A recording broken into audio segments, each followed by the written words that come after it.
We welcome you to Durham, North Carolina. It is ACC college softball action.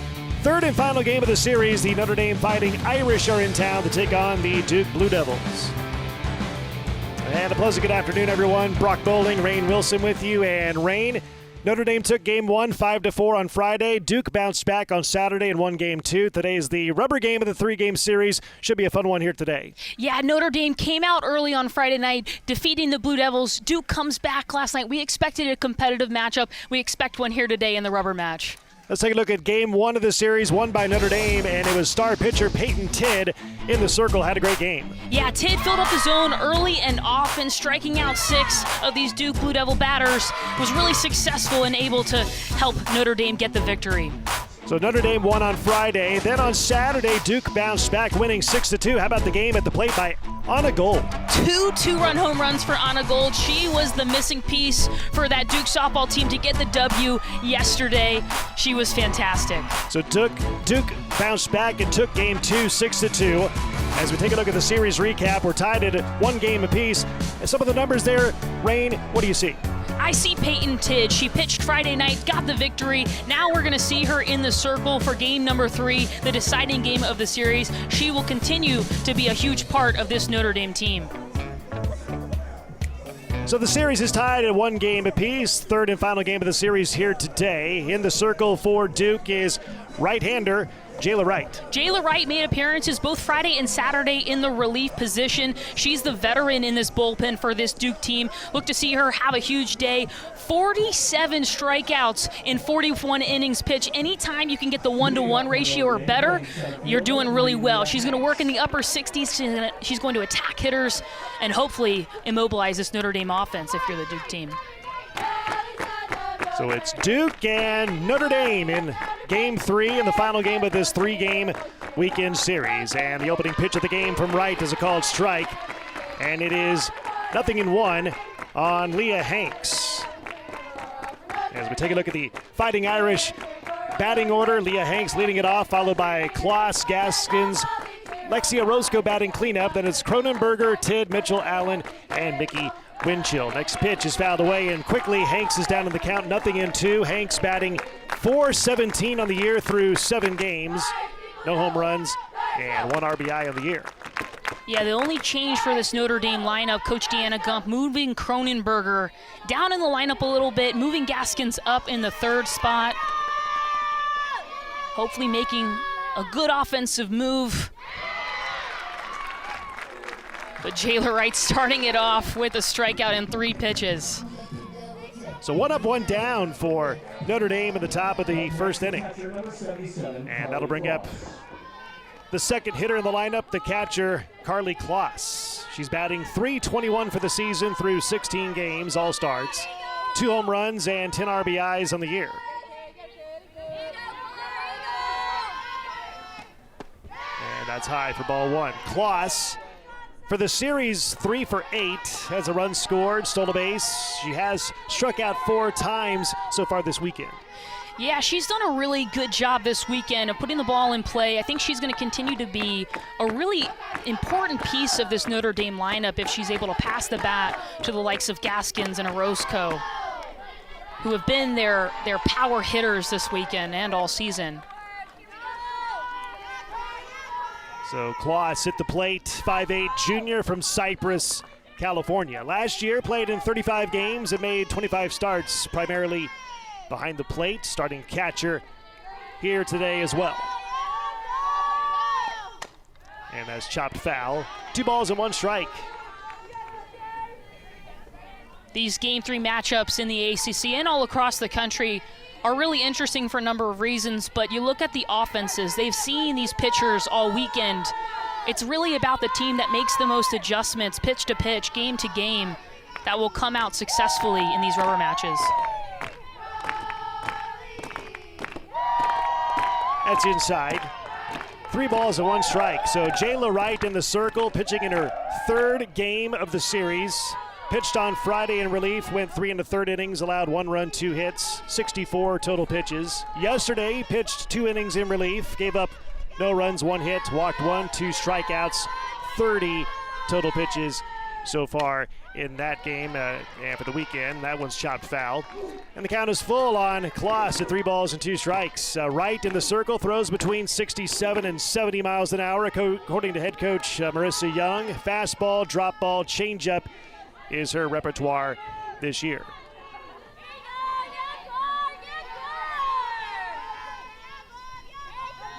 The 3-2. Low for ball 4, and Kloss is over at first base. And the head coach of Notre Dame is Deanna Gumpf. Deanna Gumpf has been a mainstay in this Notre Dame program for 22 seasons. Made an NCAA tournament in every single season. Can't understate how difficult that is to produce a quality team year after year with no lulls. She's so good at what she does. And talking to her before this matchup, she said she would never coach anywhere else. Notre Dame is home for her, and she's built a legacy with the Fighting Irish. Yeah, over 800 career wins at Notre Dame. Has a son who's a junior at Notre Dame, plays on the Fighting Irish baseball team. Coach Gumpf, 7 Big East regular season championships, 4 Big East tournament championships, now going for an ACC title. She played softball at Nebraska for 4 years, from 1989 through 1992.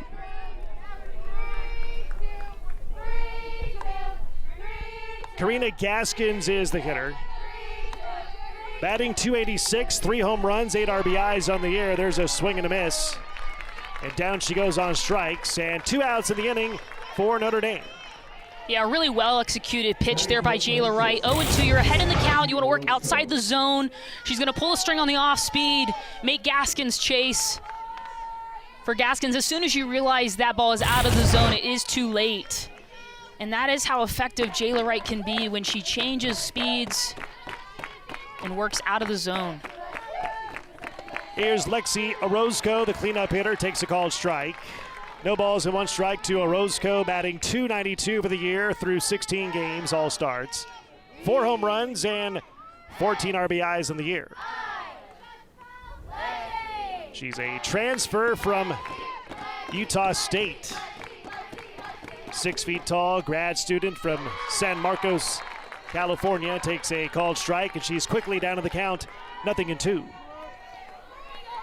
Yeah, anytime you can get ahead of a good hitter in Orozco, that's a positive sign for your pitching staff. That's a positive sign for Jayla Wright. Orozco not agreeing with either of those calls, I believe, but she is a hitter that can fight in these situations. Swing and a miss, and down she goes on strikes. And the inning is over as Jayla Wright strikes out the side in the top of the first inning. Yeah, Jayla Wright working off the plate again, using the drop ball. Striking out one of the...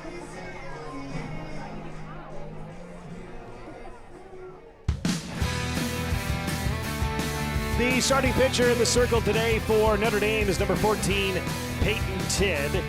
She was the winning pitcher on Friday in the win over Duke. Here's a look at the resume for Peyton Tidd, and she's already put up some pretty impressive numbers. Yeah, Peyton Tidd has had a great season so far. She is, like I've mentioned before, the veteran in the bullpen for the Fighting Irish. Works the ball in the mid to low 60s, has a really good off speed, and she changes eye levels, which will be huge in this Game 3 matchup against Duke. Deja Davis swings and fouls the first pitch off that she sees for a strike. No balls and 1 strike to Davis, batting .435 for the season. No homers and 9 RBIs. She leads it off. Jennings batting second, followed by Tapia. Anna Gold batting cleanup. Then it's Davidson, Vega, Freelick, Baker, and Sarah Goddard is batting 9th. Yeah, looking at the series versus Notre Dame, 7 for 25 with runners in scoring position, leaving 14 runners on base. You know this Duke offense wants to improve upon those numbers today. Just situationally need to be a little bit more effective. But Deja Davis, 3 for 4 versus Notre Dame, 2 doubles, 2 RBIs. She's so good at what she does, and she's been really good this weekend as well. Yeah, 3 for 4 in the series. Couple of doubles, as you mentioned, couple of runs scored, couple of runs driven in. 5'6" grad student from Cerritos, California. Last year played in all 45 games that she was able to play and made 33 starts. Yeah, Deja has battled health problems, but such a tough player for this team. Pops one up, and the third baseman, Jolie Mitchell, in foul grounds, makes the catch, and there's one away in the Duke bottom of the first inning. Yeah, what a well-executed pitch here by Tid. Mitchell with a great play. To get that first out is so critical against this Duke team, but especially to get Deja Davis out. Anytime she gets on base, chaos ensues. So to get that first out is huge and critical in this game. So 1 up and 1 down in the Duke first inning. And the batter now, Deanna Jennings, and takes one high and outside for ball one. 1 ball, no strikes. Jennings batting .408. 19 games played, 18 starts, no homers, and 5 RBIs on the year. In the series so far this weekend, she is 1 for 4.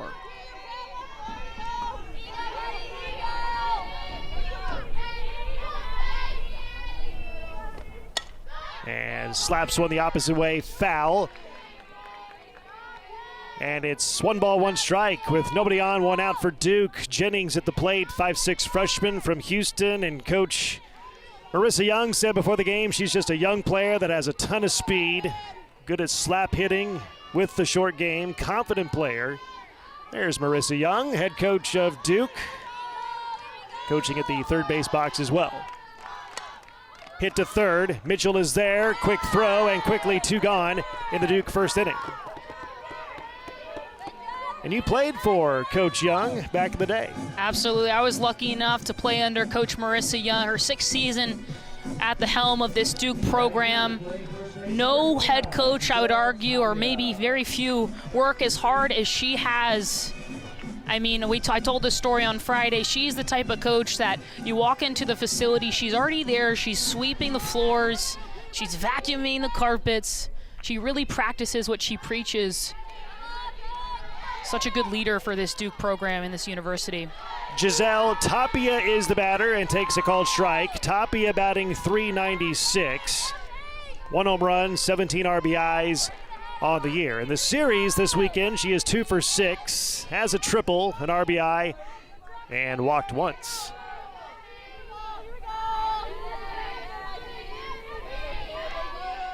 Oh, 1. And that's downstairs. 1 ball, 1 strike. Peyton Tidd is the pitcher.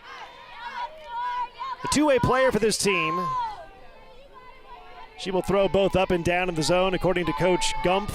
Fastball runs between 62 and 64 miles an hour. Off-speed pitches run between 52 and 57 miles per hour. Nobody on, 2 out, 1-1, and that's upstairs. What's impressed you most about Peyton Tidd so far this weekend, especially on Friday? She has been so impressive at being able to spot the pitches she wants to spot. And I look at these lefty matchups for Peyton Tidd. Her ability to start on the outside part of the plate and then expand as she gets deeper into counts with these hitters. I think that's going to be the matchup that we'll see throughout this entire game. And her ability to elevate her pitches too, I think that's going to be the matchup. That's going to be the duel that will decide who wins this game. Can Duke get on top of that pitch? Can they make the adjustment? Can the lefties hit that ball through the 5-6 hole? Or is Tidd just good enough to work that outside part of the plate, mix in her off speed, and keep these hitters off balance? 2-2. Swing and a miss, and down she goes on strikes. First strike out of the game for Peyton Tidd. After 1 complete, we have no score here.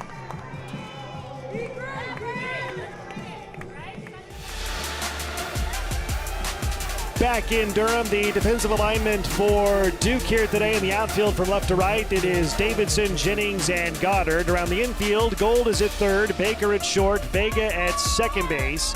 Tapia is at first, Francesca Freelick is behind the plate, and Jayla Wright is in the circle. 3-2 record, 2.05 ERA. She will face Cronenberger, Tidd, and Mitchell here in the top of the second, and Cronenberger fouls one off for strike 1.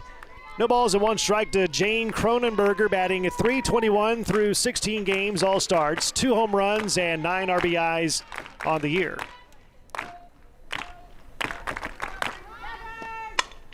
Hits one sharply to short. Nice backhand by Baker over to first in time. Pretty play. And there's one away in the Notre Dame second.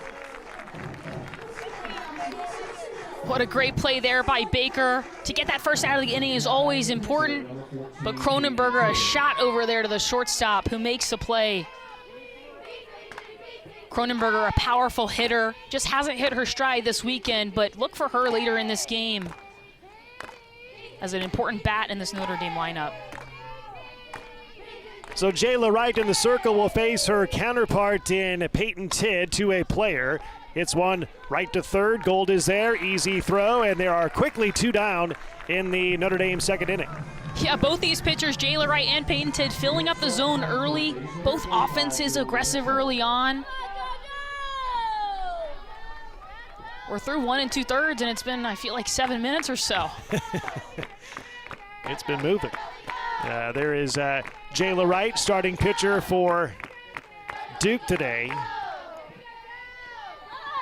Wright throws between 67 and 70 miles an hour. Really brings the heat for this team in the circle. Throws a fastball, drop ball, and a changeup. Been working on a rise ball. But Rain throwing 67 to 70, that's bringing the heat. That is bringing the heat. She throws really hard. And we talked a little bit about this yesterday. But what makes her so good, there's a number of things that make her really good, but her ability to work that changeup and have it be the same eyesight for the hitter. Coming out of the hand, it looks like it's going to be that 68-mile-per-hour drop ball, but oh, by the way, it's 10 miles per hour slower. Jolie Mitchell, the batter, she's down to the count, 0-2. Batting .186 on the year, hits one softly to second. Vega is there, easy throw. 3 ground ball outs for Jayla Wright. And Duke defensively in the top of the second. We go to the bottom of the second. We have no score.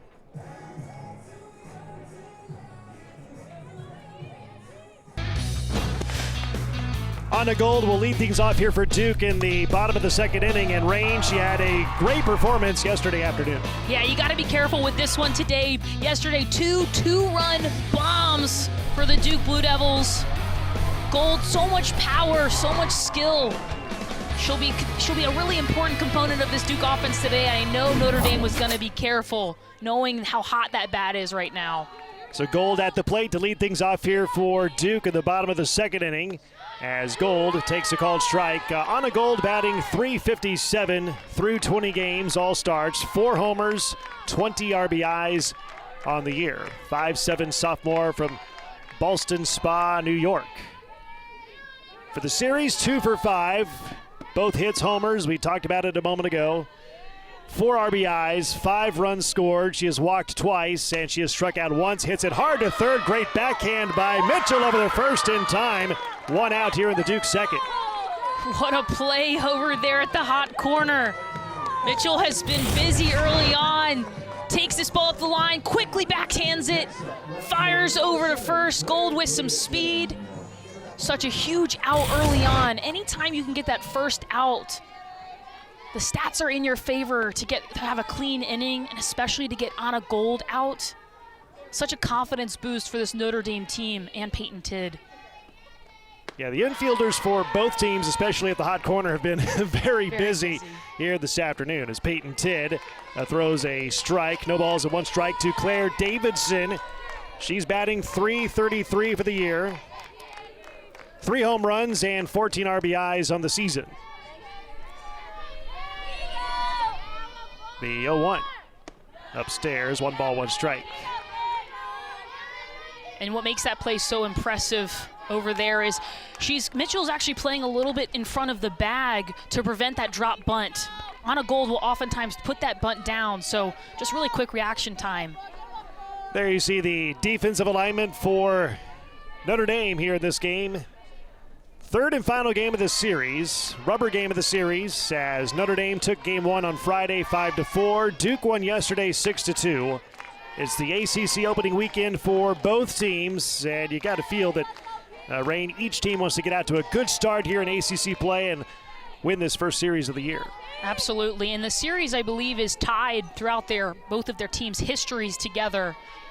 You could throw out the rankings, you could throw out the records. This is always a fun matchup. And Davidson loops one into right center field for the first hit of the game for Duke here on the afternoon. And she is on board with one out here in the bottom of the second inning. Yeah, Claire Davidson just going to stay in her legs on this off speed, throw the barrel out, and do what she does best, barrel balls hard into the right center gap to get this Duke offense started. First hit of the day for either team, one on and one out for Duke. Here in the bottom of the second inning, brings up Amina Vega, batting .304. No home runs, 11 RBIs on the year. 20 games, 19 starts for the Blue Devils, and whacks that one foul back to the screen for strike one. Vega, 5'7", and a freshman from DeBary, Florida. In the series, she is 1 for 5. She has struck out twice.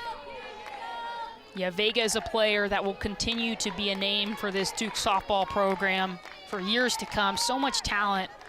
Playing on the Puerto Rican national team, was highly touted coming out of high school. Yeah, Coach Marissa Young says she's an up-and-coming player, just a freshman, good athlete.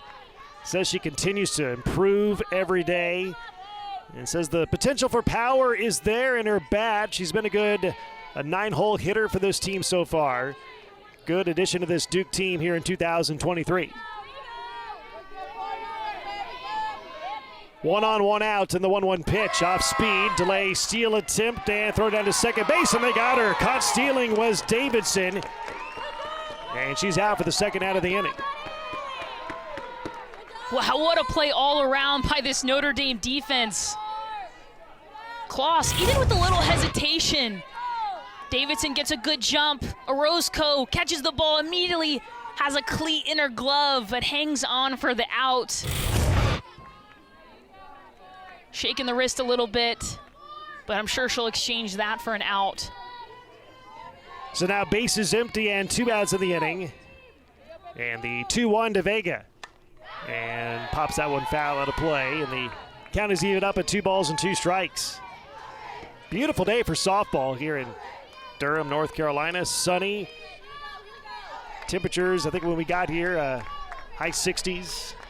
Yeah, what a beautiful day. Yeah, beautiful.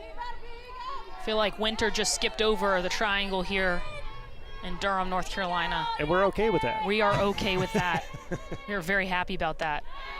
2-2 upstairs, and it's 3 balls and 2 strikes. Peyton Tidd in the circle for Notre Dame. Last year named to the second team All-ACC team, led the Irish last year with 32 appearances in the circle through 130 innings. Had a 15-5 record last year. This year, 6-2, 2.23 ERA, 3-2 pitch, and that's fouled away by Vega and stays alive in the count at 3-2. Yeah, during my career, I don't want to say the privilege of facing Tidd because I don't think I got a hit off her ever, but having the experience of being in the box against Peyton Tidd, a veteran, she's so good at mixing speeds, keeping you off balance. 3-2, that is line to center, right at Hanks, and the inning is over. No runs, 1 hit, no errors, and no one left on base. After 2 complete, we have no score. Notre Dame and Duke here in Durham.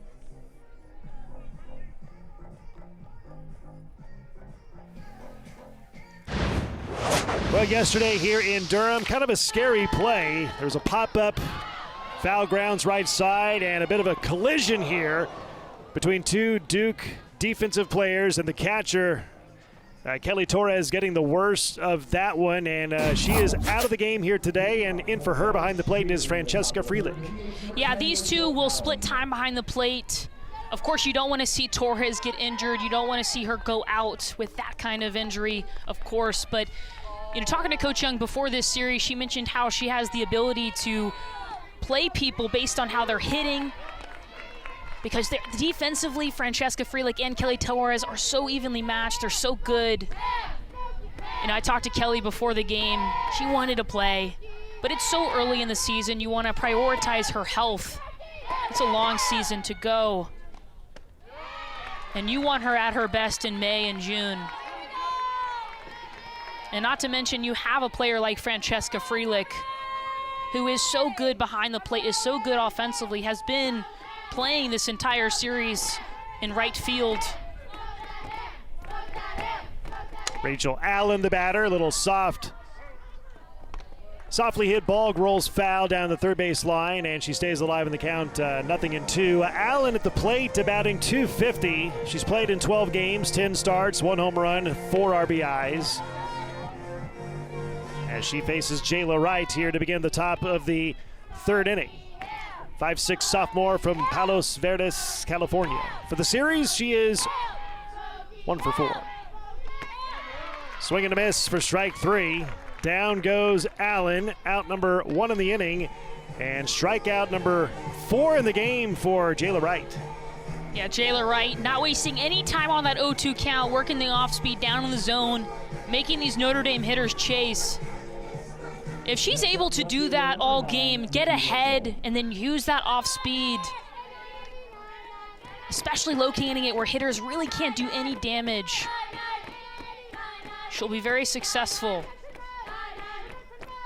The number 9 hitter is up there, Mickey Winchell. She fouls off the first pitch for strike 1. Winchell, freshman left fielder, batting .361 for the season. No home runs and 5 RBIs. 5'8" freshman from Livermore, California. She only played on Friday, did not play Saturday. In Friday's game, she went 0 for 3 at the plate.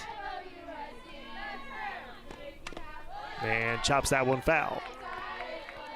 And she's quickly down to the count, 0-2 to Jayla Wright. 2 years ago, Wright pitched at Michigan State. Now she's a Duke Blue Devil. Pitching for Duke here today in the third and final game of this 3-game weekend series. Rubber game of the series, and that pitch outside just missed for ball 1. Yeah, Jayla Wright again in these 0-2 counts, able to get ahead. And with a pitcher like her, if you're able to get ahead, able to get in these 0-2, 1-2 counts, the ball is in your court. You can throw the off speed, you can work off the plate, you can work on that upper level pitch. Right to first, there is Tapia. Quickly 2 down in the inning.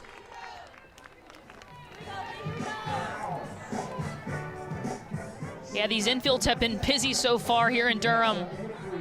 A lot of ground balls. A lot of quick outs for both of these teams. So 2 up and 2 down for the Irish here in the top of the third inning. And back to the top of the order we go, and Leah Hanks.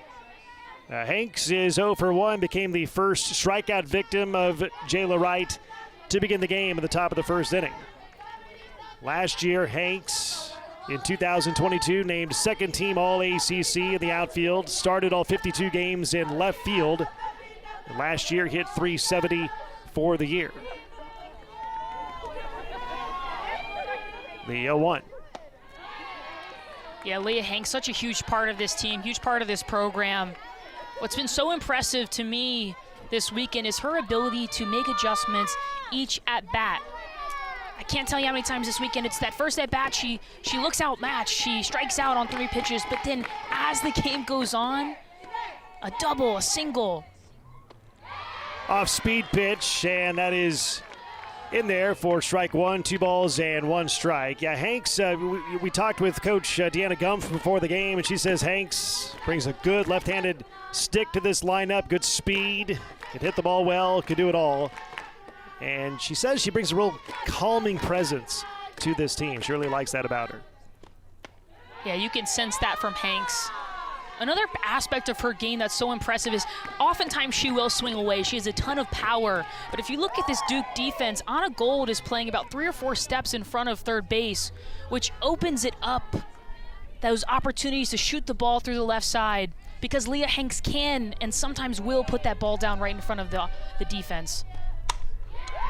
Hit deep to center, back goes Jennings, has room, makes the catch, and the inning is over. Notre Dame goes down 1-2-3 in the third inning. No runs, no hits, no errors, no one left on base. Bottom of the third we go, no score.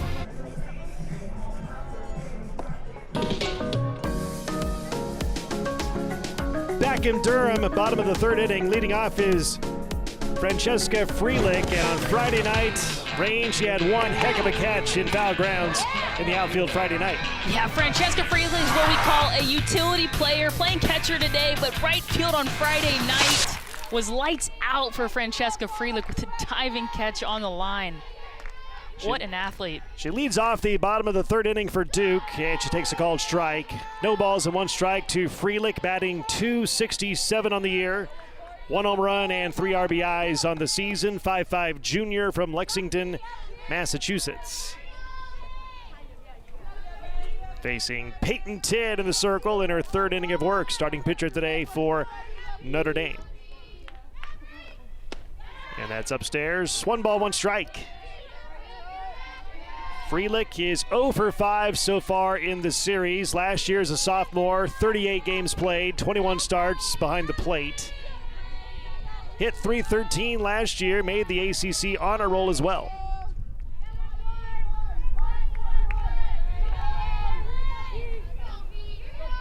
One. Hit one high and deep, and it's hooking foul. It is over the wall, but out of play for a long strike 2. Yeah, Freelick just a little early on this one. Had the distance, but pretty early on knew it was going to be foul. Freelick comes from a very athletic family. Her brother, 7th overall pick to the Milwaukee Brewers as an outfielder. Sal Freelick, we would watch him play at Boston College back when I was her teammate. The 1-2 upstairs. Yeah, and her dad, Jeff, played football at Pittsburgh back in the day in the mid-'80s, 1983 to 1987. So yeah, a very athletic family.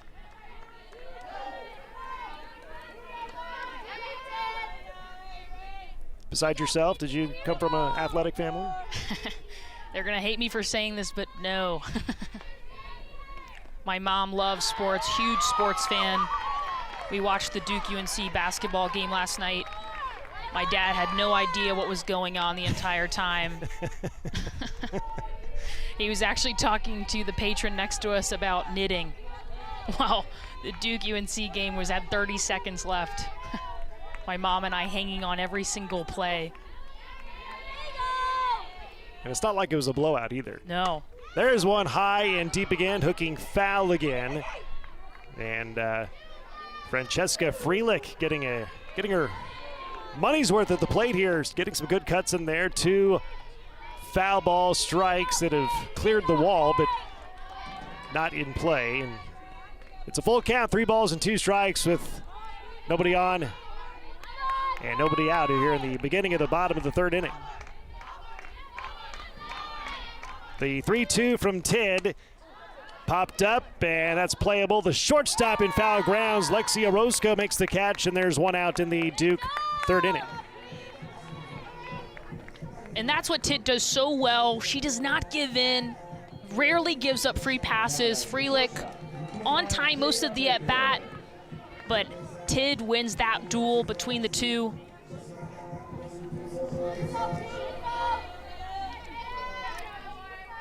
Now batting is the number 8 hitter, the shortstop Jada Baker. A batting .281 through 17 games, all starts, no home runs, and 2 RBIs in the year. The pitch from Tidd, inside and tight. 1 ball, no strikes to Jada Baker, 5'4", redshirt freshman from Longwood, Florida. For the series, she is 2 for 4, and she has scored a run.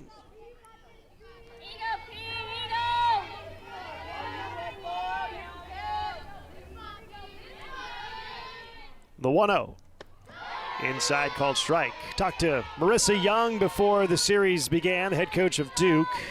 We asked her what she likes best about her team so far this year, and she says she likes how deep this team is this year. Every player got to play in the games against North Carolina Central here on Wednesday in the doubleheader. And she says this program is all about building a good culture. She told her team that everyone on this team is here for a reason. There's a fly ball, hit to left. Winchell is there, makes the catch, and that's out number 2 in the inning. What impresses you most about this Duke team this year. You know, the storyline, I think, going into this season was how much they're losing. They lose a couple assistant coaches. They lose a couple All-Americans in Peyton St. George, Jamison Cavell. They lose a handful of other really good players to graduation and transfers. So for me to see how good they've been early on after losing all that power last season, Jamison Cavell, Christina Foreman, Caroline Jacobson, Rachel Crabtree, to see how competitive they've been just shows the maturity and the talent and the skill of this young Duke softball team.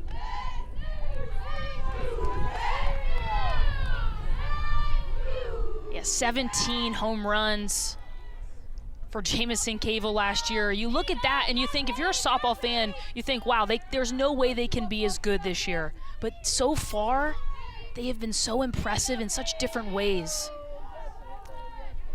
Sarah Goddard is the batter, the number 9 hitter for Duke, batting .297, 1 home run and 10 RBIs in the year. 5'9" junior from Carmel, Indiana. For the series coming into today, 0 for 2. She has scored a run. She has struck out once, hit by pitch once. Those were all in yesterday's Saturday game only. Did not play in Friday's game. Getting some playing time, starting in the number 9 spot at right field for Duke here this afternoon. The 0-2, just off the plate for ball 1. Yeah, Goddard is a player that her best is yet to come. She is so good, so calm, so poised. And one of the players on this Duke team that works so incredibly hard day after day, is committed to the process, committed to the culture of this team. And is such a good teammate. And that's off the hands of the bat, foul, back to the screen, back to the net. Still 1 ball, 2 strikes. Peyton Tidd, winning pitcher on Friday. And starting here today, the ace for Notre Dame.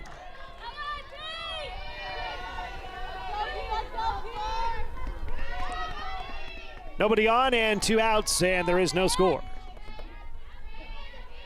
Tidd's 1-2, and that's off the hands of the bat again. Boy, she's really working the inside part of the plate. Yeah, she works really well inside and up. And what makes that pitch so effective is she can also pull the string on the outside half with a changeup. So as a hitter, you're trying to defend both extremes. You're trying to defend low and away slow and up and in fast. And Tidd is able to locate both of those pitches so well, she's not going to miss over the middle of the plate. Tried to make her chase up and away. And Goddard wouldn't bite on it. Count even up, 2 balls and 2 strikes. No score, 2 outs in the inning. Bottom of the third, Duke and Notre Dame. Third and final game of the 3-game weekend set. Each team has won 1 game here this weekend so far. This is the rubber game. This is the 2-2 pitch. Swung on high, fly ball hit deep to left field. It is out of here, a home run. Just barely cleared the top of the wall. Home run for Sarah Goddard, her 2nd of the year. RBI number 11, and Duke strikes first, 1-0 in the 3rd inning. Wow, Sarah Goddard just mentioned how Tidd will not miss over the middle of the plate. She does there, and Goddard makes her pay. Shoots that ball to left center field. I thought for a second Winchell caught the ball, but just out of the reach of the left fielder, Sarah Goddard puts the team on her back and puts this Duke team up 1-0. Yeah, in live action, I thought for a second that Winchell, just like you, I thought she might have caught it at the top of the wall. Instead, it goes over the wall, it's gone, and we have our first run of the game, 1-0 Duke. And that just shows you the number 9 hitter in this Duke lineup. If you're gonna miss over the middle of the plate at this level, these hitters will make you pay. And now you have to jump back and face Deja Davis, the All-American. Davis takes ball 1, 1 ball, no strikes. 0 for 1 of the game. She popped up to third base in the 1st inning.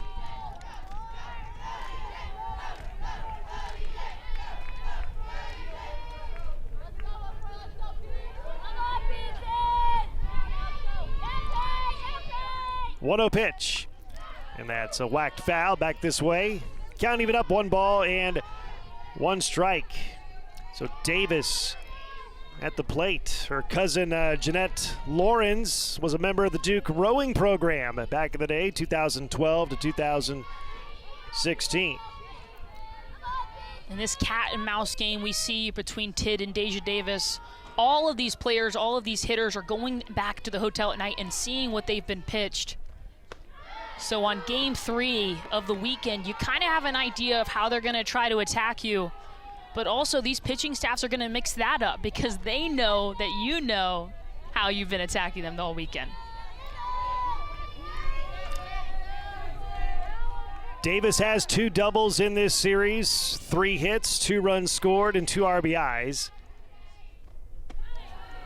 And last year she was named Duke's 2021-22 Female Student Athlete of the Year. Yeah, Deja Davis talked a bit about this Friday and yesterday, but a really fantastic softball player, but folks, an even better human being.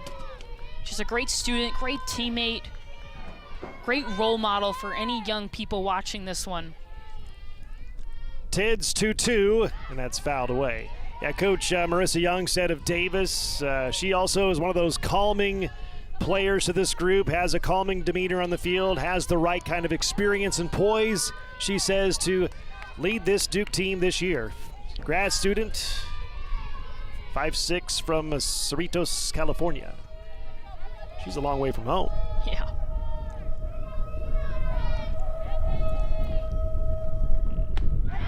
Two, they appeal, and yes, she went around for strike 3, and the inning is over. But not before Sarah Goddard takes the ball deep to left center field and gives this Duke team a lead. Tid misses over the middle, Goddard makes her pay and shoots this ball to give Duke the 1-0 lead.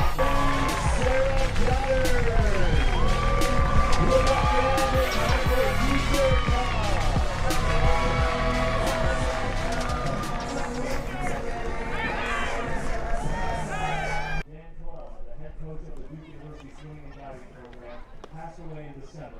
Elizabeth Beganet, the Director of Administration and Recruiting for the Duke Fencing Program, also passed away in December after a long fight with breast cancer. In November, Duke softball lost a beloved member of the family when Duke Athletics in the top of the 4th, number 77, Carly Cross.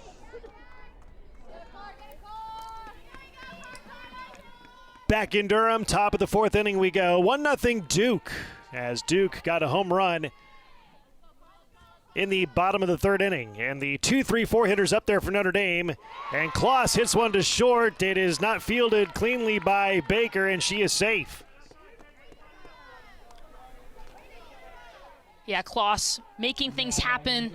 I think even if that's fielded cleanly, it's a close play at 1. Of course, you ask Jada Baker, she wants to make that play. The short hop just gets her on the hands, unable to field it cleanly.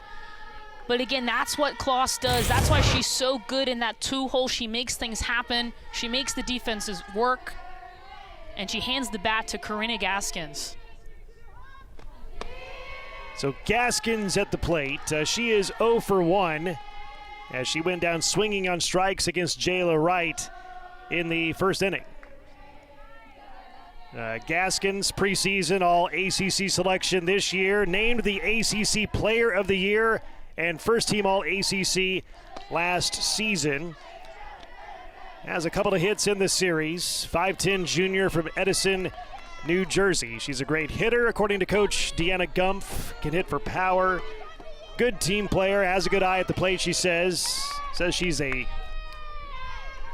team-first kind of player for this program. That one's hit deep to center field. Jennings is back there, makes the catch at the warning track.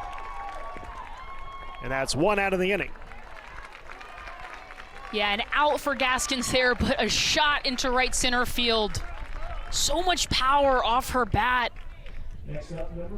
Every time you kind of have to hold your breath because every ball she hits has a chance to get out of the park. But give credit to Jennings, credit to Wright for attacking the zone. Jennings with a lot of speed out there in center, able to make the play, get the first out for this Duke team. Here's Lexi Orozco with a runner on and 1 out of the inning. By the way, they called that First batter, Kloss, is on an E6, they say. It took a while to put it on the scoreboard, but E6 is why Kloss is at first base. 1-on-1 out for Orozco. No balls, 1 strike, the count. She's 0 for 1 in the game. She went down on strikes, swinging in the first inning. And time is called. Talked to Notre Dame head coach Deanna Gumpf before the game. We asked her about her team this year, and she likes the fact this team has found different ways to win games, both at the plate with its pitching and its defense. She says when her team does 2 things well in a game, her team wins. When her team doesn't do 2 things well in a game, her team loses. Absolutely. And I think you can say that for a lot of teams across the country. Anytime you really master, whether it's in the circle and hitting or in the circle and defensively, and if you get all 3 one day, that's fantastic, but that's really not how this game usually pans out. It's the teams throughout the year that consistently are good at 2 aspects of the game that win more. There's Coach Gumpf coaching at third base. 13 seasons of 40 or more wins in a year. That's just incredible. 20 consecutive NCAA regionals, not counting the 2020 COVID year. Over 800 career wins. Just an outstanding career at Notre Dame. And Notre Dame's had great coaches in all sports. You have Mike Bray, men's basketball at Notre Dame. Of course, Coach Gumpf here for the softball program.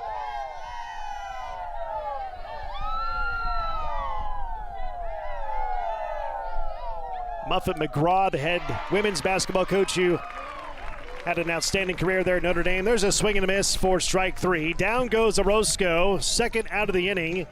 It is strikeout number 5 of the game for Wright. 1 on and 2 outs in the inning. Yeah, Jayla Wright here is going to work up in the zone versus Orozco. She's going to try to fight it off, but just out of the reach.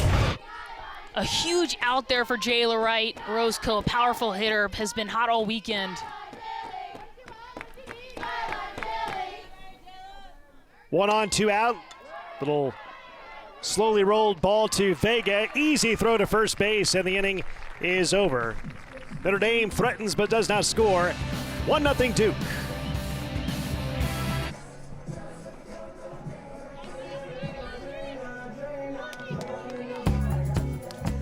A beautiful day for softball here in Durham, North Carolina, the Duke Softball Stadium. Family and friends out here. We go to the bottom of the 4th inning. 1-0 Duke over Notre Dame. Brock Bowling, Rain Wilson, former Duke softball standout, bringing you ACC softball action here this afternoon here on a Sunday. Coming up to the plate for Duke, the 2-3-4 hitters, Jennings, Tapia, and Gold. And there's a slap hit up the middle for a base hit for Deanna Jennings on the first pitch that she sees, and she leads off the 4th inning with a single. Yeah, Jennings are really aggressive early in the count, doing what she does best, chopping the ball into the ground. Perfect positioning up the middle. Orozco is shaded towards third base. No chance on that one. And that's how Duke likes to start. Of course, you want to get your lead off on, but this is how they draw it up. You get your speed on first, you move them over, and then you get them in with your power hitters and Giselle Tapia and Anna Gold. Might be a good opportunity for Duke to put a bunt down here. They love to do that. Up and away, ball 1 to Giselle Tapia, the first baseman. She is 0 for 1, went down on strikes, swinging in the first inning. Duke, 1 run on 3 hits, 1 error. Notre Dame, zeros across the scoreboard here this afternoon as we are in the 4th inning. That one is hit deep to center field. Hanks goes back and has room, makes the catch, and that is out number 1 in the inning. Yeah, solid contact there by Giselle Tapia. The ball just kind of hanging up in the air today. Goddard able to get one out, but Gaskin's last inning kind of hanging up there just long enough to where these outfielders can get under it. Hanks so solid out there in center field. A quick out there for Notre Dame. Just what you want as a response to the leadoff single. This ought to be a good matchup here for the 2nd time of the game. It's the power pitching of Peyton Tidd against the power hitting of Anna Gold. Of course, Gold, we talked about it in the open. 2 home runs hit yesterday. Coach Marissa Young says she can hit for power. She can hit to the gaps, been increasing her average. Can hit it deep, obviously. She says off the field, Gold is the life of the party. She's goofy. Her teammates love her. Comes from a big baseball, softball family. Says the game is in her blood. And she fouls it away down the right side for a strike. Yeah, Gold, just an all-around fantastic softball player. Defensively, so good at third base. I think if you took 9 Anna Golds versus any team in the country, you'd be very competitive. Gold's so hot this weekend, especially yesterday. Notre Dame's going to have to be careful with her.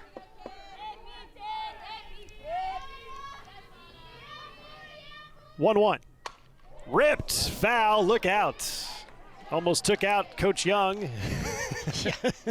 When Gold comes up, I swear I watch Coach Young take about 15 steps backwards almost every time. One of the strongest players on this Duke team in the weight room. So much power in her bat, but so much speed as well.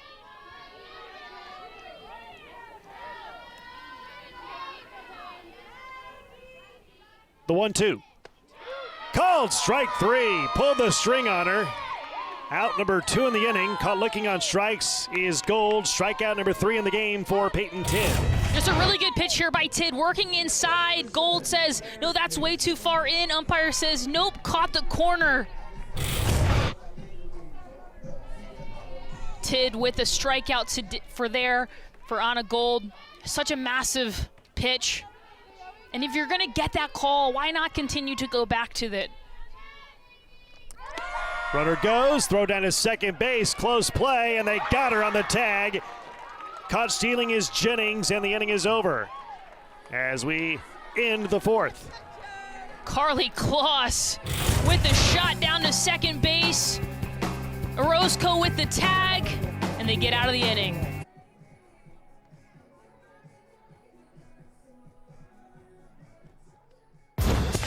Back in Durham, and Rain Jayla Wright has been solid in the circle here this afternoon for Duke. Yeah, working in, out, up, down, using the changeup really effectively to keep these Notre Dame hitters off balance. She has been dynamite for this Duke softball team early on today.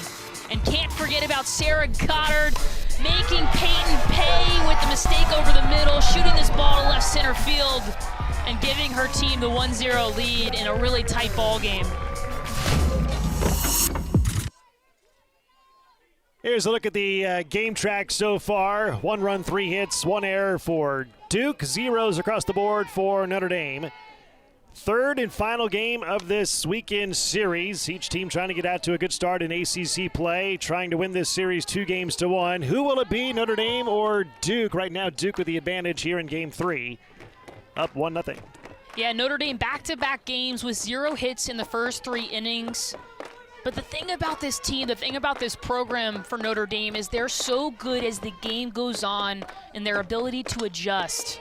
Lined and caught by the second baseman, Amina Vega. Tidd lines out to second base, out number 1 in the inning. But credit to Jayla Wright. She's just pitched so well early on. Only 46 pitches here in the top of the 5th. No sign of stopping.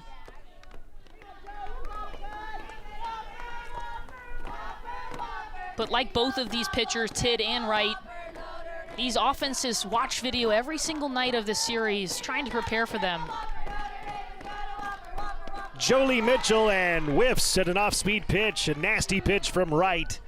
No balls and 1 strike. Mitchell is 0 for 1, a ground out to second base in the 2nd inning. Came into the series 1 for 6 with 2 RBIs. Or came into today, I should say, for the series 1 for 6, 2 RBIs and 1 strikeout, and takes a called strike on the corner. So Wright continues to work, like you said, left, right, up, down, in, out. She's Absolutely been all over the place. Yeah, and Coach Marissa Young's such a good pitch caller in the dugout, has all the information right in front of her about these hitters' tendencies, how they've gotten them out in the past games. But what's been really impressive is Jayla Wright's ability to locate. You know, you can call an outside pitch or an inside pitch or a changeup all day long, but if your pitcher can't execute And not only has Jayla Wright executed on the sides of the plate, but she's almost put a pinpoint exactly where she wants the ball. And anytime a pitcher at this level can do that, especially with the stuff that Jayla Wright has, it's incredibly difficult for these offenses to get momentum. 1-2. Little chopper chasing it, coming in Gold. Quick throw, close play, got her in time. 5-3, out number 2 in the inning. Well, Jayla Wright has allowed just 2 base runners so far on the day. A walk in the first inning, and her team gave up an error in the 4th. Yeah, Anna Gold making that play. Looks smooth as butter. I promise folks at home, it is not that easy. She's just that good. Nobody on, 2 outs for Rachel Allen here in the 5th, and got a piece of that one. Foul at the plate for strike 1.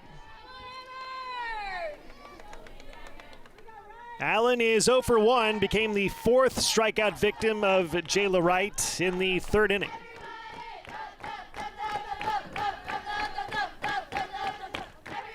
The 0-1. Beautiful off-speed pitch. That was a nasty changeup.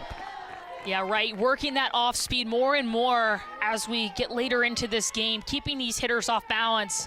She's smiling in between pitches. You can feel her energy. She's really confident right now in the circle for good reason. The 0-2. Called strike 3 right on the corner, and the inning is over. Jayla Wright has been so good all day long, and we see it right here. 0-2 count, just going to jam her inside. Freelick with the frame, and that's the inning with a big smile on her face.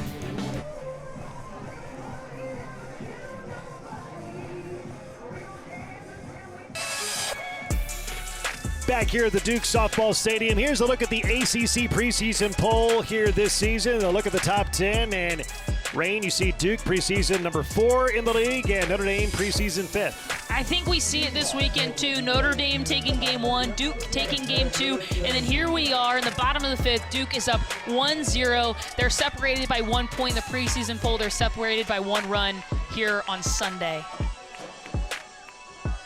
At the plate for the Blue Devils, 5, 6, 7 hitters, Davidson, Vega, and Freelick facing Peyton Tidd, and a big swing and a miss from Davison. No balls and 1 strike. Davison 1 for 1. Got the first hit of the game for either team. A single to right in the 2nd inning off of Peyton Tidd. You can tell these lefties on this Duke offense are attacking that outside pitch. That one just off the plate a little bit. Strike 2. It's a little too far to do any damage. But as an offense, if you are looking aside of the plate, even if that ball is a little bit far off, it still gives you a better opportunity if you get the pitch that you're looking for to do some damage with it. And Davidson's so good at shooting the balls to the left side.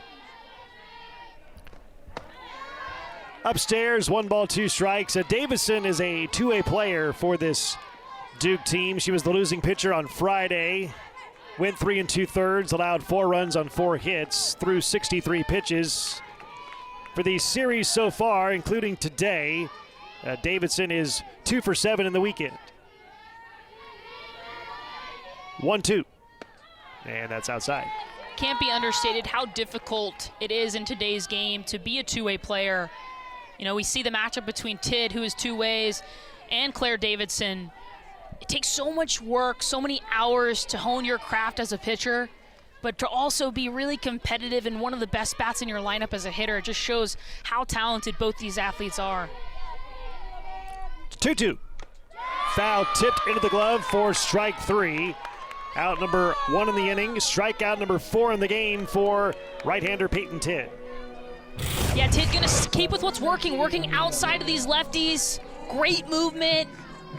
Up in the zone, off the plate, gets the strikeout for the first out of the inning. 1 up and 1 down in the Duke bottom of the 5th. Amina Vega now the batter. Newcomer to the team, freshman. We talked about her in her last at-bat as she lifts one high and fairly deep to left at the wall. It is caught up against the wall by Mickey Winchell, the left fielder, and that's the 2nd out of the inning. Yeah, again, these lefties looking for that outside pitch. Vega just under this one, but credit to Winchell. Finding the wall, a short 190 fence, finds the wall, makes the play. Textbook outfield play there. Just a few feet shy of a home run for Vega. If the wind was blowing out, I think any bit, that would have been a home run. Definitely a hitter's ballpark down the left and right field lines, 190. That's twice that Mickey Winchell's had to fight the sun, and a deep fly ball to the left. Almost made a catch in the early part of the game in the third inning and made one right at the wall on that last out. 1-0 pitch to Francesca Freelich. She is 0 for 1 with a pop-up to short back in the third inning. Yeah, right now, umpire giving a little bit more inside for both sides, working on that inside part of the plate. I think if you're Tid or Jayla Wright, you're staying there. If he's going to give you that call just inside. That is ripped a ton and foul. Look out. Yeah, Freelich would have a couple home runs if we just moved the field about 30 yards to the left. But that's what you want if you're Tid. Jam them in. If a hitter's going to wrap around, give you foul balls, give you strikes, you're going to take that all day long. You see Freelich actually comes off the plate a little bit here. Try to make her chase outside the zone, and that's outside for ball 2. Yeah, really good spot there by Tid. See what you can get on the outside part of the plate. That ball over the chalk. But again, if you're a young pitcher out there, a young catcher, oftentimes if you can hit the glove in the middle of your catcher's body, the umpire will give you that call. Tid rocks and fires, 2-2, and that's popped up and out of play. Worked to the inside of the plate, jammed her in on the hands. Still 2-2. Yeah, Tid so effective on both sides of the plate. I think what makes her so special, though, is her ability to elevate at a level that these hitters can't get on top of. Give her defense easy outs. The 2-2. And that hit the bat. I thought for a moment it hit her on the hand. That would have been a hit by pitch had it hit her, but instead it hit the barrel of the bat. Or the handle. I think her barrel just swung around. Sure, they're discussing, what do we want to throw Freelich? Yeah, just tips the barrel there. Francesca probably thinking, man, that's ball 3. Of course, if you're Tid, if you're Notre Dame, you want to potentially work up and in again, but she's proven over and over again that she can barrel that ball. Of course, it's been foul, but if she can get the barrel out on that pitch, it might be a home run. But you run the risk if you work outside or the outer part of the plate for her to shoot one to the right center gap. 2-2, opposite field. Right fielder Cronenberger is there, makes the catch, and the inning is over as Duke goes down 1-2-3 in the 5th inning after 5 complete. 1-0 Duke.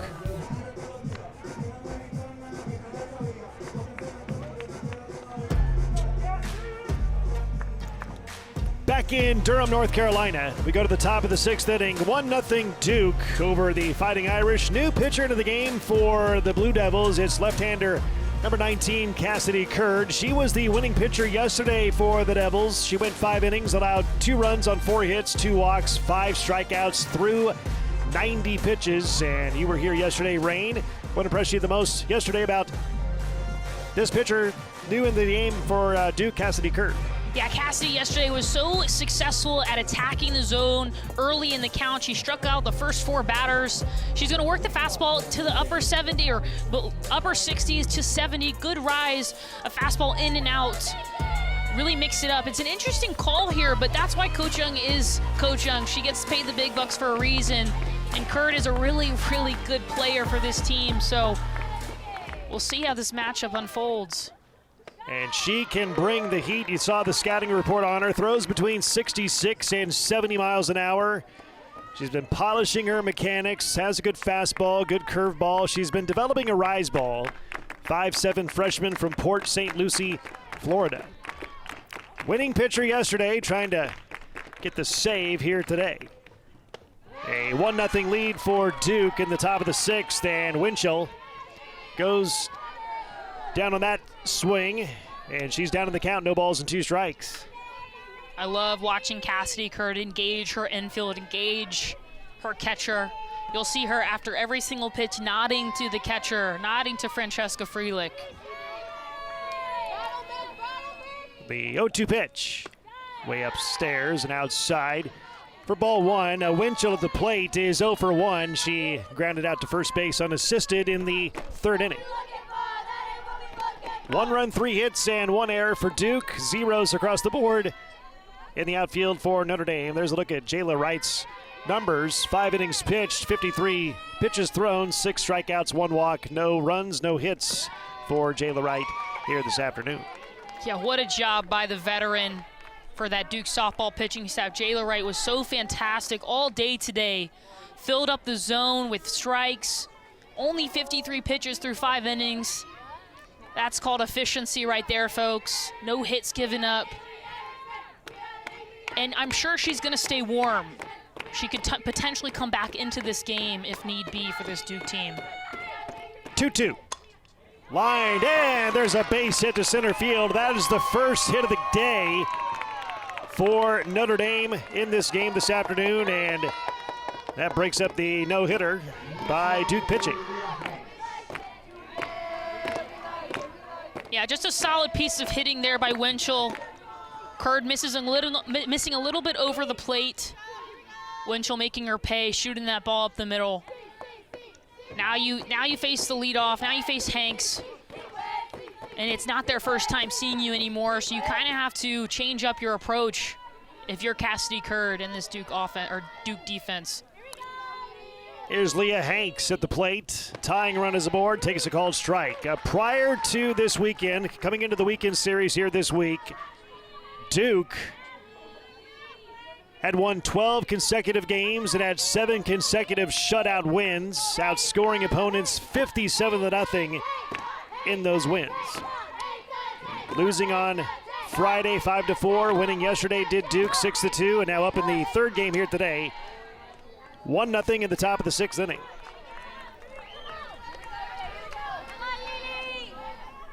And there you see the winning streak overall in 12 games from February 17th to March 1st. You see dominating opponents on the scoreboard, 3 top 25 wins, 7 straight shutouts. It's been a very consistent season for Duke this year. The 0-2 to Leah Hanks. High heater, got her, swing and a miss for strike 3. That is out number 1 in the inning. That is strikeout number 7 in the game for Duke pitching, the first for Cassidy Curd. Absolutely fantastic pitch here by Curd. Going to work up and out of the zone. Hanks just trying to put something on the ground. Cannot hold back, and that's what makes Curd so good. That rise ball, it just looks good enough. And for folks watching at home, you think, why would she swing at that? That was way far out of the zone. That is the rise ball. And we've all been a victim of swinging at that pitch. Carly Kloss takes a called strike, 0-1. Kloss is 0 for 1 with a walk, reshot an error in the 4th inning. This Notre Dame team, 11-5 this year, 1-1 in the ACC. Last year, Notre Dame, 40 wins, just 12 defeats, went 16-5 in the ACC. And last year, Notre Dame lost twice to McNeese State in the Evanston, Illinois Regional. This team hit 49 home runs last year. 42 of those 49 home runs that were hit from last year were from players who returned for this season. Yeah, Notre Dame was just a fantastic year last year. A sad ending for that program last year, but looking to return this year and do even better.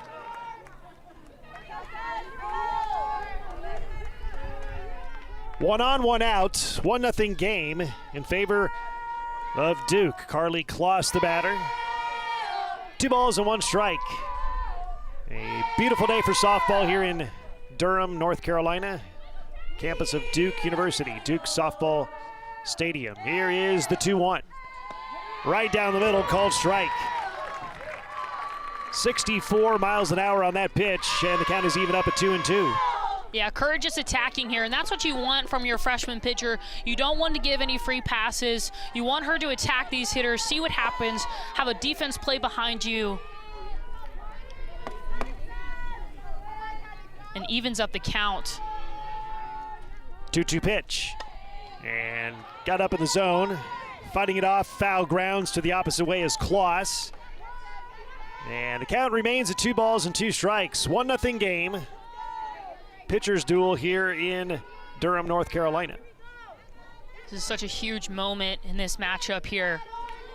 Kloss is able to find her way on. You pass the bat to Gaskins, who hit a home run off Curd yesterday. The 2-2. Up and away, full count. And if you're Carly Kloss for Notre Dame, what can you expect to see here on this next pitch? Something hard.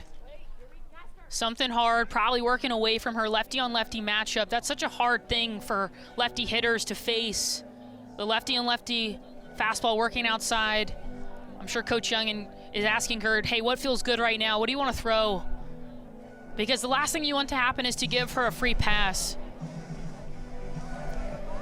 Kloss, not a home run threat, particularly. So you don't want to give her the base, especially with Gaskins right behind her. You really need to get this out.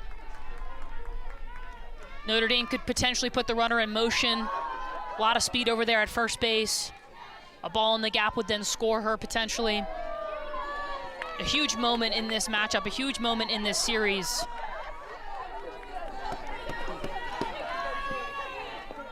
What will Curd throw here? 3 balls, 2 strikes, the pitch, and that's back to the screen. You saw Coach Young talking to Cassidy Curd. Coach Young, quite the pitcher back in the day. Coach Young played at Michigan for 4 years, 2000 through 2003. Named the Big Ten Pitcher of the Year in 2002. Named the Big Ten Player of the Year in 2003. That's having some good back-to-back seasons. Yeah, she's still a really good pitcher. She'll sometimes pitch live, and it's always humbling when she strikes you out at practice. That means you got to listen to her, right? Yeah, absolutely. And she can hit, and she can play defense. It's a humbling experience when your head coach, who's 20 years out of playing, can strike you out, field better than you, and sometimes hit better than you. Who's going to give in here?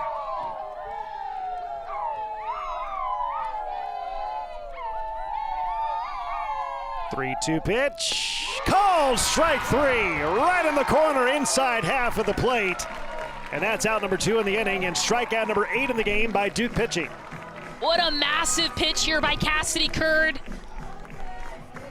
Says, I'm going to throw this fastball right down the middle, knee high. Francesca Frelich with the frame. That can't be understated how good of a frame that was. I think it caught the strike zone no matter what, but to make it look that good for the umpire, that's just a fantastic job. Kloss trying to sell it there as ball 4. But the umpire ringing her up. Such a massive out for Cassidy Curd in this Duke defense.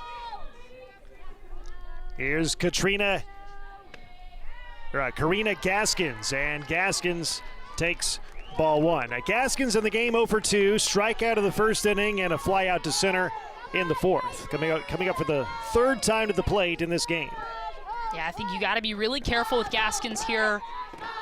You know, her fly out in the book was a shot to right center field where she hit the home run yesterday.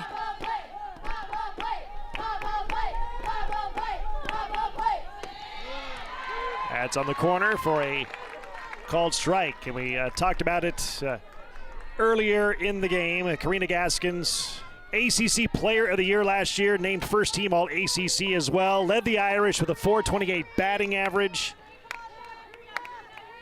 Yeah, she was fantastic for this program last year in a conference that was loaded with talent. So for her to be the ACC Player of the Year, it speaks volumes to the kind of hitter she is. Yeah, dangerous hitter, preseason All ACC selection.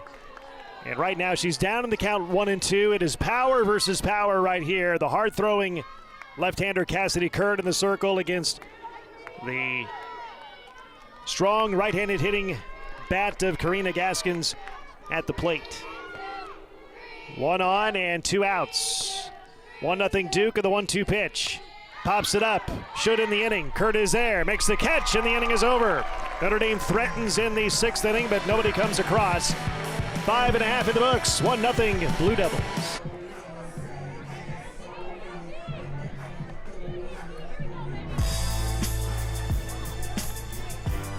We go to the bottom of the 6th inning, 1-0 Duke. The 8-9 one-hitters coming up there for the Blue Devils. A pinch hitter for Jada Baker. It'll be Kelsey Zampa, followed by Sarah Goddard, who has the lone run driven in and scored in this game. A home run in the 3rd inning. And then to the top of the order, Deja Davis. So Kelly Zampa at the plate. 5'8" sophomore from Heartland, Michigan. Swings in the first pitch and drives it foul for strike 1. Yeah, Zampa will run for this Duke team a lot, but a player that was highly touted out of high school is such a good hitter for this Duke team. It just speaks volumes to the depth that they've had, that she's pinch hitting here in the 6th. 0-1 pitch and fights that one off, shallow left. Oh, over the shoulder grab made by the shortstop Leslie Orozco, and that's out number 1 in the inning. That was a nice play. That was a really nice player by Orozco. Sort of in no man's land, gets a good jump, fighting the sun, but the 6'1" frame of Orozco able to make the catch, get that coveted first out of the inning. If you're Duke here, of course you're trying to score, but just 1 run sends such a message. Takes the momentum on your side, would be huge for this Duke offense. And the difference in the game is at the plate. In Sarah Goddard hit a solo home run for the only run of the game so far. That was back in the 3rd inning. This is only her 2nd time up to the plate here this afternoon. Yeah, Goddard, the difference so far, she really, I think that was the only mistake I've seen Tid make all game long, was leaving that pitch over the middle and Goddard making her pay.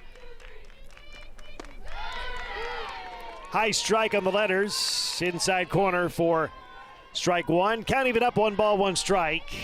Nobody on, 1 out. 1-run game. Duke leads it 1-0 in a big pitcher's duel here this afternoon. Yeah, pretty uncharacteristic for game 3 of a series. You typically think the hitters will have caught up. It'll be a scoring duel. Hits it again deep, but hooks it foul. And it's strike 2. But both of the pitchers on both sides, Jayla Wright, Peyton Tid, coming out, working the off-speed so much. Tid using the different levels. She's just so good. And she will continue to be a huge piece of this Notre Dame program this season. 1-2, pops it up, and that is foul. Out of play, still 1-2. This is a Duke team this year, coming into today, 16-4 overall, 1-1 in the ACC. Last year, Duke, an outstanding season, 44 wins, just 11 defeats. 44-11 record, 19-3 in the ACC, good enough for 2nd place. Made it to an NCAA regional and lost twice in the regional to UCLA. The 1-2, called strike 3, right in the inside corner. Out number 2 in the inning. Strikeout number 5 of the game for Peyton Tid. And there are 2 up and 2 down in the Duke 6th. Yeah, Tid just showing there why she's the veteran. She goes back to that inside pitch, gets the call. Goddard knew right away. You got to defend that at least. But she's also the only person who scored for this Duke team. Here's Deja Davis and takes a called strike. 0-1 to Davis. She is 0 for 2. A pop up to third and a strikeout as well. Yeah, talking about last year's season for this Duke team, Deja Davis, a huge part of that.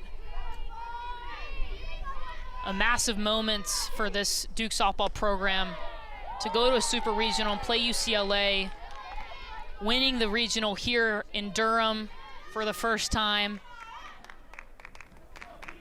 in only their 5th season of existence, led by Coach Young. It's so impressive what she's been able to do.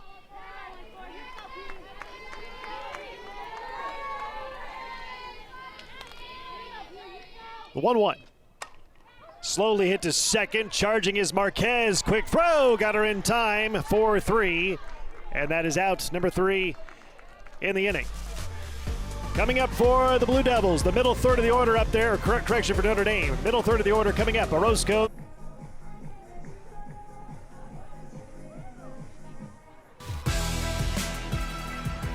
Back in Durham, and here's a look at the Duke pitching staff so far through the weekend. And rain, it's only scattered out 12 hits, just 1 here today, 23 strikeouts for the weekend. Yeah, the Duke pitching staff has gotten better each and every single game. They give up 5 runs on Friday, 2 yesterday, and 0 today so far, with only 1 hit being given up today. They've been really impressive, led by Coach Young and Nicole Schaefer. The 4, 5, 6 hitters coming up there for Notre Dame. It's Orozco, Cronenberger, and Tidd, and Orozco takes a called strike. Orozco for the day, she is 0 for 2. She has struck out twice, both to starting pitcher Jayla Wright. Orozco talked to Coach Gumpf before the game. Says her work ethic is off the charts good. Always the first one to practice on the field, always the last one to leave. Great leader for this team. The 0-1. Strike 2.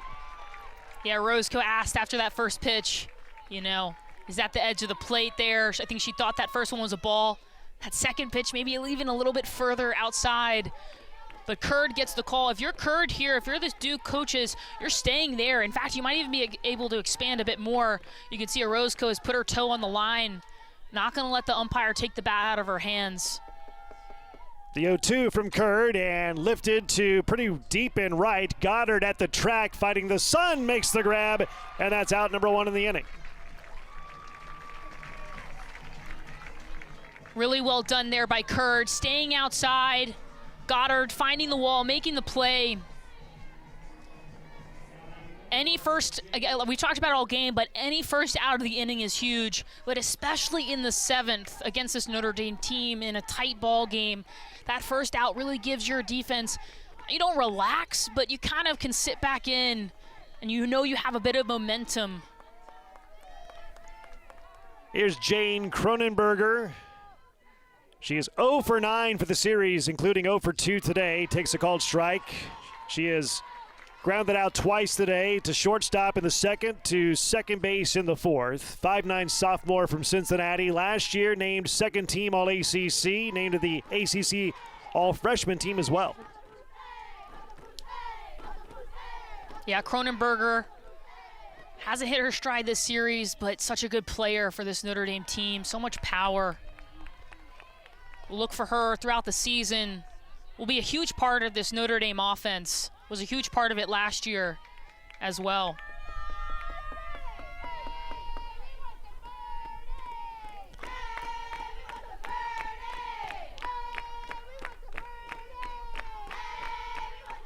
Here's the 1-1. Little 2-bouncer to third, booted by Gold, and Cronenberger is safe. That'll be an E5 on a Gold. Just couldn't quite fielded cleanly, and the tying run is aboard for Notre Dame in the top of the 7th. Yeah, if you're Notre Dame, it's exactly what you want. Just takes a bat hop off Gold. As the game goes on, as the sun shines, this infield gets a little bit harder. The hops become a little less predictable. I'm sure if you ask Gold, she'll tell you that, hey, I should have had that routine. But if you're Notre Dame, that's how rallies are started. So the tying run is aboard with Cronenberger at first. 1-0 Duke here in the top of the 7th. Peyton Tidd, the pitcher, is the batter. Pitcher versus pitcher right here. And there's a called strike to Tid. She is 0 for 2 in the game. She is 0 for 7 as a hitter this weekend. She's been hit by pitch twice. Today she is 0 for 2 with a ground out to third base in the second and a line out to second in the 5th inning.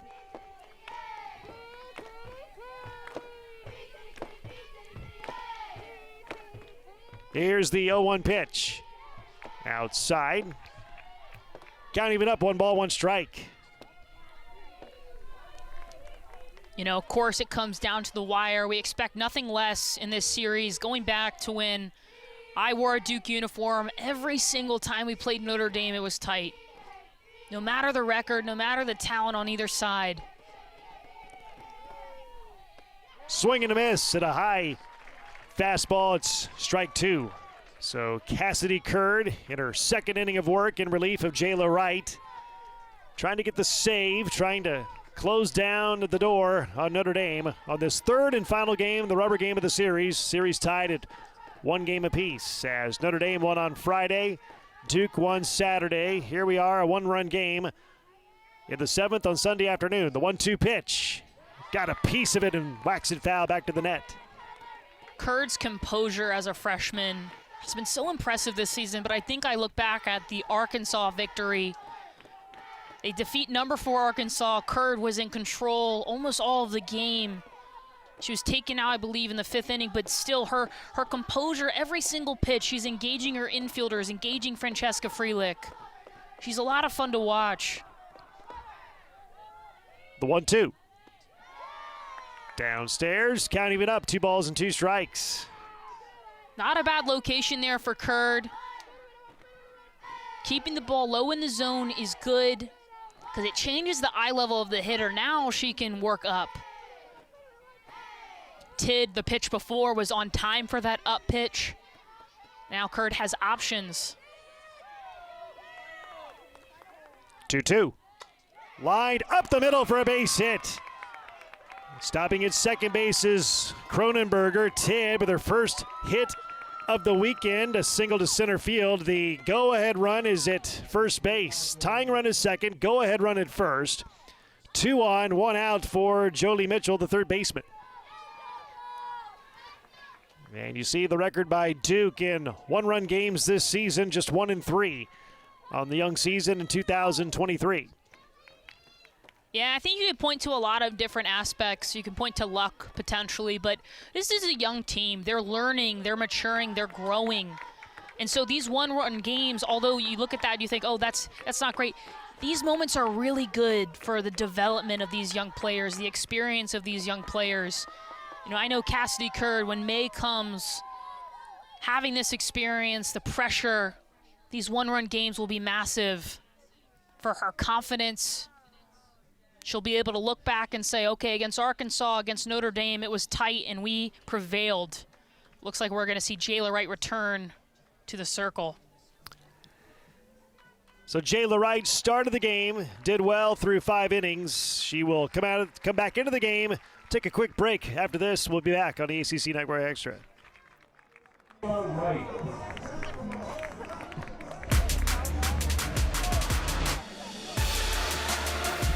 Back in Durham, North Carolina. 2 on and 1 out for Notre Dame. New pinch runner into the game for Janen Cronenberger. It's going to be Emily Tran at second base. She represents the tying run for Notre Dame here in the 7th inning. Go-ahead run is at first and Peyton Tid. Jayla Wright is back into the game in the circle for Duke. Started the game. Went 5 innings. You see the numbers. Gave up no runs, no hits. Walked 1, struck out 6. Only 53 pitches. Back into the game in the circle for Duke. 1-0 lead for Duke here in the top of the 7th inning. 2 on and 1 out for Jolie Mitchell at the plate. Swings, and that is foul down the third base line for strike 1. Mitchell is 0 for 2. 2 ground outs. Grounded out to second base in the 2nd, to third base in the 5th. Yeah, I think a really smart move by Coach Young to put Jayla Wright back in. The veteran comes back in, has already pitched really well today, but also she's more of a ground ball pitcher. So with first and second, you give your defense more opportunities to get an out. There's a called strike on the inside corner, and it's 0-2. There you see Notre Dame base runners just so far today. It was very scarce through the first 6 innings. Already 2 here in inning number 7. 2 on, 1 out, and the 2-strike pitch, and that's fouled away. All right, so it's 0-2 on Mitchell. She's down in the count. What do you expect here? 0-2 to come next from Jayla Wright. If I'm Jayla Wright, I'm probably going to work an off-speed in the dirt or something out of the zone. Don't give her a chance to get the ball in the grass. Looks like they're going to go in. Off-speed in the dirt. That really wasn't a competitive miss. She knows that. It only made it about 36 feet. So I think you could potentially go back to that pitch.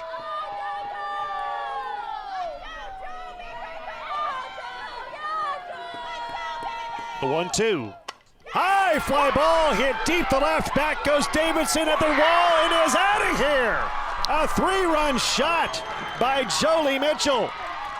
And Notre Dame down 1-0. Scores 3 in the 7th. It's 3-1 Irish. Jolie Mitchell, quiet all weekend, but comes up clutch when it matters. Put the gold chain on Jolie Mitchell. What a clutch hit.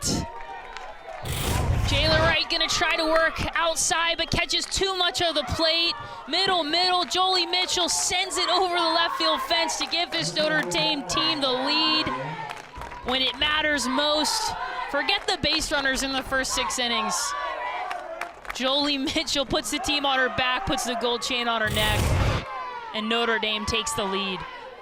Jolie Mitchell came into the game batting 186 for the year with no homers and only 3 RBIs in the season.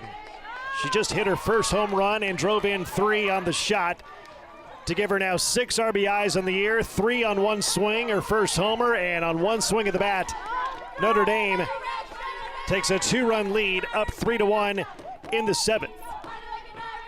Yeah, for young hitters watching, it doesn't matter how you start, it matters how you finish. And the batter, Rachel Allen, she is 0 for 2. Struck out twice to Jayla Wright in the game. Once swinging in the 3rd, caught looking in the 5th. Still only 1 out for the Notre Dame Fighting Irish. 1-1. That's inside and tight. Such a momentum swing away from this Duke team. Wright was still very poised, but no, she made a mistake there, letting the ball over the middle of the plate. Notre Dame making her pay, but still some game left. And the pitch that she hit out of here was a 1-2 pitch. Still down in the count. And it just took an aggressive swing. And right place, right time, barreled the bat, and just enough to go over the wall and go. Absolutely. And Mitchell was on time that entire at-bat, which is, I believe, why they threw that off speed. But then the fastball just creeped over to the plate. Right back to the circle. Wright is there. Easy toss, and that's 2 outs in the inning. And that's the bounce back you want if you're Duke. Just to get that next out, give your team a little bit of energy, a little bit of momentum. Moments like that are just so hard to come back from energy-wise, but Duke will find a way to do that emotionally because they still have 3 outs to work with. Here is Mickey Winchell. She is 1 for 2. Her lone hit was in the 6th inning. Hit a single to center. 1 for 2 in the game. When Duke comes up in the bottom of the 7th inning, it'll be the 2, 3, 4 hitters up there for the Devils: Jennings, Tapia, and Gold. And time is called as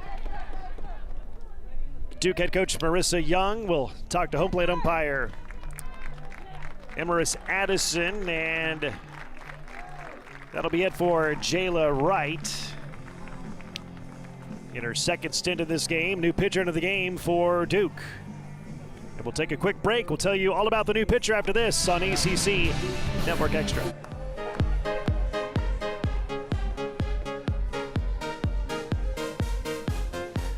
The new pitcher for Duke, third one used of the day, is left-hander Lily Walker, 6-foot junior from Enola, Oklahoma. And she throws between 59 and 62. Yeah, 14 innings on the year. She's really crafty, will mix speeds. Notre Dame hasn't seen her, so she has the art of surprise coming for them. She moves the ball incredibly well. Coming in late to this game, but an intentional move by Coach Marissa Young to give Walker some ACC experience. You know, we talked all weekend about how deep their staff is, how many pitchers they have. We haven't seen Sophie Garner-McKinnon this weekend, but all pitchers will continue to play a large role for this Duke team as the season moves on. So Walker in the circle. She had been a middle inning relief pitcher. She's increased her velocity according to head coach Marissa Young. She throws between 59 and 62 miles an hour. Throws a fastball, drop ball, and a changeup as well.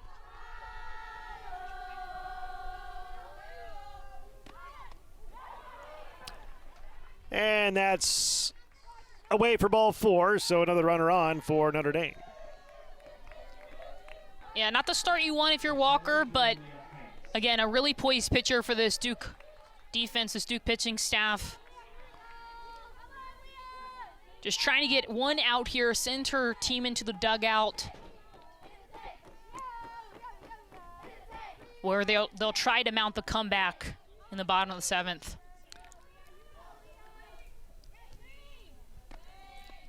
Leah Hanks takes an off-speed pitch outside for a ball, 1 ball, no strikes. Davis, or making a Hanks rather, is 0 for 3. She has struck out twice and a fly out to center as well.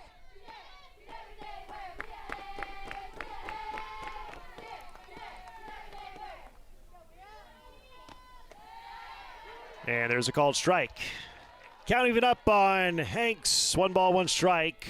1 on, 2 out. 3 runs in. A 3-run shot to left field by Jolie Mitchell to give Notre Dame the lead on 1 swing, and it has a 2-run advantage here in the top of the 7th. Runs and hits were hard to come by for Notre Dame through 6 innings. And then in the 7th, the floodgates just opened up, a 3-run bomb by Jolie Mitchell for Notre Dame to give the Irish a 3-1 lead. 3 runs on 3 hits, no errors for the Irish. 1 run, 3 hits, 2 errors by Duke. And hits 1 to second. Right there is Vega to first in time, and the inning is over. However, Notre Dame with a 3-run 7th inning. A 3-run shot to left field off the bat of Jolie Mitchell. Her first home run of the year. Notre Dame leads it 3-1.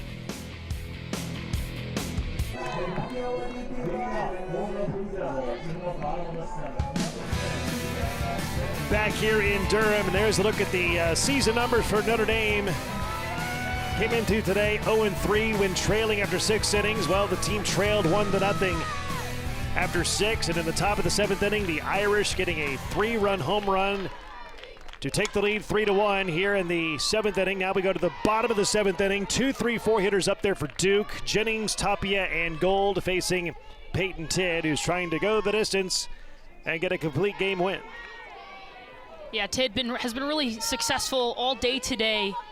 And, you know, you look at the Notre Dame offense, and they were silent for the first 6 innings, but Tidd kept them with 1 swing away of changing the game, and that is exactly what they did with Jolie Mitchell with a 3-run home run. And now if you're the Duke offense, you just got to find a way on.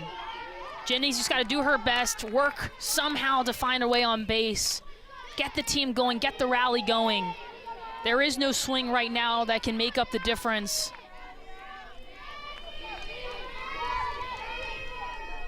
Jennings is 1 for 2, had a single to left her last time up in the 4th. Takes a called strike, and it's 1 ball, 2 strikes. Jennings might not agree with that one. If I'm Tid, I'm staying there. In fact, I might work further off the plate now, 1 and 2. Jennings knows the umpire's giving a little bit off the plate. She's gonna have to fight that one off. So if I'm Tid, I'm gonna work even further off the plate. Make Jennings make the mistake. That's outside. Try to make her make that mistake like you talked about, but she didn't bite on it. 2 balls and 2 strikes. And you gotta think, if Duke can get the leadoff hitter on here in the 7th inning, that'll boost some confidence here. Exactly, and get that energy back. Yeah. Get that energy back a bit.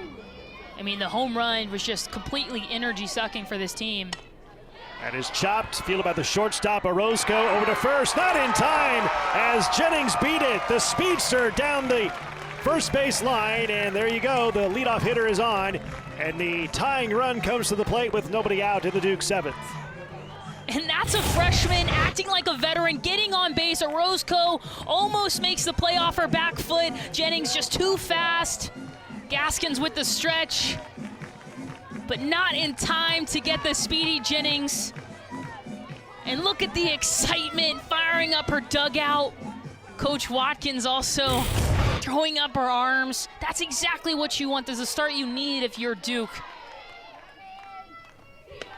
Here's Giselle Tapia and takes ball 1, 1 ball, no strikes. So Tapia is 0 for 2. A strikeout to Tid in the first inning, flew out to center in the 4th. 3-1 Notre Dame, bottom of the 7th, Duke batting. Tying run at the plate. Runner at first and nobody out. Ball 2. Jennings, not the tying run. So she's got to be careful. She's an aggressive base runner as it is, but I'm sure the coaching staff's letting her know, you are not the winning run, you're not the tying run. Of course you need to score. But smart base running, just missed upstairs. By the way, Jennings is 6 of 6 on stolen base attempts this year, so she has the ability to run, has the ability to steal. 6 for 6 on stolen base opportunities so far this year. 3-0 the count. Wow, quiet game for the first 6 innings for the most part. Has now had some drama at the end. And walked her on 4 straight. The tying runs are on base with Jennings going to second and Tapia over to first base. Winning run is at the plate. An uncharacteristic 4-pitch walk by Tid, but the patience of Tapia can't be understated. In that situation, you're the 3rd hitter in this lineup. You love scoring runs. Sometimes you can get over-aggressive, swing out of your shoes, but the patience there to leave those pitches off the plate and set your team up for success with Anna Gold. And now Duke has a lot of options. They can put the ball on the ground, but then you have Gold up, you have your hot hitter up at the plate. So Notre Dame will have to take into consideration that the bunt could go down, but also she's hit a shot in the first inning at the 3rd baseman. And if you're Marissa Young, you couldn't ask for a better start here at the bottom of the 7th inning. The leadoff hitter on, then a 4-pitch walk, tying runs are on first and second. The potential winning run is at the plate, and you have your best hitter this weekend, Anna Gold, the batter, hit 2 home runs yesterday. Power hitter for this team. 2 on, nobody out. Duke down 2 runs, 3-1 in the bottom of the 7th inning. Here is Anna Gold. She is 0 for 2 at the plate here today. And swings hard and fouls it away for strike 1. Such a massive at-bat in this game, obviously. But I think we have to look at, will Gold be patient? Will she get her pitches? Or will she expand out of the zone, which has been her Achilles heel of swinging at balls? What a matchup we have. It's one high and deep to right center. This game is over. A 3-run, game-winning walk-off home run by Anna Gold. And Duke wins it 4-3. Anna Gold going Gold with the walk-off home run for Duke. What a game, what a series by this team to come back. Their 3rd walk-off win this season in extra the rival Notre Dame. 4-3. Anna Gold puts the team on her back yet again and gets the victory for the Duke Blue Devils. Incredible comeback win by the Duke Blue Devils. Anna Gold, the hero, the game-winning 3-run shot to right center to win it for the Blue Devils. There you see it. Duke Blue Devils now 11 straight ACC series wins. They win the series over Notre Dame, 2-1. Anna Gold just taking that pitch over the middle. Peyton Titt knew it right away. The goal, the power, the bat flip, the victory for Duke. Anna Gold with the excitement and the win for Duke and the series win against Notre Dame. What a game.